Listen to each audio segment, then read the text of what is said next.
নমস্কার বন্ধুরা, ভালোবাসার রান্নাঘরে সবাইকে স্বাগত জানাই। আজ আমি বানাবো কালো জিরে দিয়ে বাটা মাছের একটি রেসিপি। এই বাটা মাছের রেসিপিটি গরম ভাতের সাথে খেতে দুর্দান্ত লাগবে। আর এই রেসিপিটি ভালো লাগলে একটি লাইক, শেয়ার আর সাবস্ক্রাইব করে দেবার অনুরোধ রইল।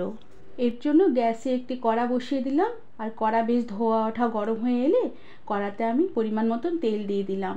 আর তেলটাও বেশ ধোয়া ওঠা গরম হয়ে এলে আমি নুন হলুদ মাখানো বাটা মাছগুলোকে তেলে একটা একটা করে দিয়ে দিলাম। এভাবে সবগুলো বাটা মাছ তেলে দেওয়ার পরে বাটা মাছগুলোর এক পিঠ ভাজা হয়ে আসলে আমি মাছগুলোর আরেক পিঠ উল্টে দিলাম। আর এভাবে মাছগুলোর দু পিঠ বেশ হালকা লাল করে ভেজে নিয়ে আমি মাছগুলোকে তেল ছেঁকে কড়া থেকে উঠিয়ে রেখে দিলাম।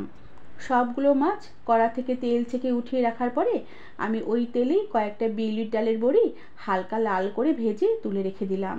এবার এই মাছ ভাজার তেলেই আমি খানিকটা পেঁয়াজ কুচি ফোড়ন দিলাম।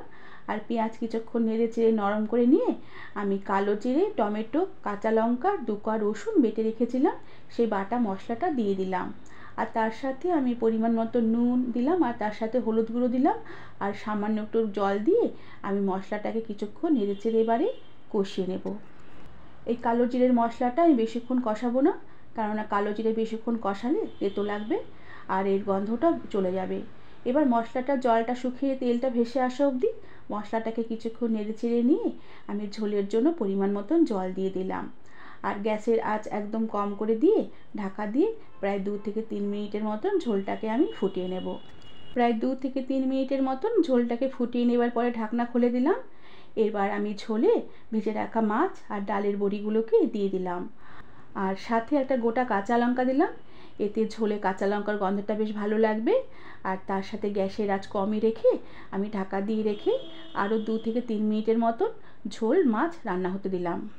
প্রায় 2 থেকে 3 মিনিটের মতন এভাবে মাছ আর ঝোল ফুটিয়ে নেবার পরে আমি ঢাকনা খুলে দিলাম। মাছ খুব সুন্দরভাবে সেদ্ধ হয়ে গেছে আর খুব সুন্দর একটা গন্ধ বেরোচ্ছে। আর এরপরে গ্যাসের আঁচ একদম বন্ধ করে দিলাম। বন্ধুরা, এই সামান্য কালো জিরে দিয়ে বাটা মাছের এই রেসিপিটি তোমাদের কেমন লাগলো আমাকে তোমরা কমেন্ট করে জানাবে, আর ভালো লাগলে একটি সাবস্ক্রাইব করে দেবে।